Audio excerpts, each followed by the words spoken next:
Har doim shunaqa deysiz. Hamma o'rtoqlarimning mashinasi bor. Siz qachon edi menga mashina beraman deganingiz? O'zi sizchi? Assalomu alaykum. Va alaykum assalom. Keling. Assalomu alaykum aka. Kuyov bola yaxshimisiz? Yaxshimisiz? Salomatmisiz? Bera Qani qoling. o'ting. Bezovta qilmadimmi ish qilib? Yo'q, keling. Xush kelibsiz aka. Rahmat. Uzr endi. Ogohlantirishsiz kirib kelgandim. Yo'q, xush kelibsiz. Kuyov bola, agar ko'nglingizga kelmasa, maylimi? Singlimda gapim bor edi. Mayli. Xo'p, tashqarida bo'laman. Rahmat. Esingdami? Mahallamiz boshida bir qiz pista sotib o'tirardi. Uni bitta akasi bor edi. Bozorda arava tortib kun ko'rardi.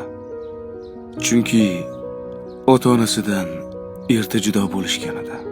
Mahalladagilarning hammasini ularga rahmi kelardi. Hozirchi o'sha pistachi qiz yaxshi oilaga kelin bo'lib tushdi.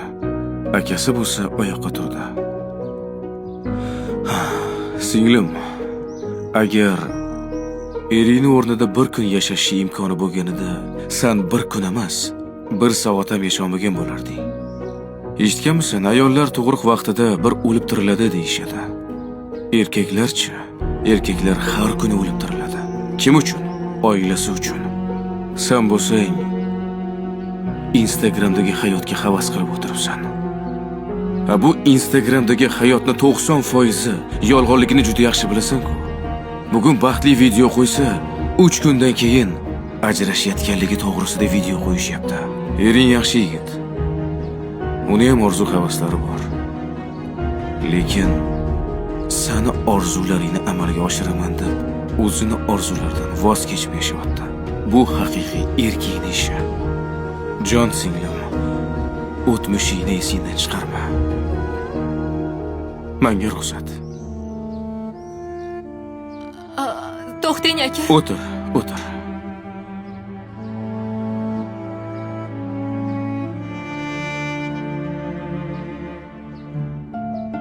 Kuyov bola? Ha, choy-poy qilardik. Menga ruxsat. Sizdan uzr so'ramoqchi edim. Nimaga? Singlim uchun. Ay, yo'q, Sog' bo'ling. Mayli, kelinglar. Xo'p, rahmat. Uydagilarni ham olib keling. O'zinglar ham o'tinglar. Xo'p.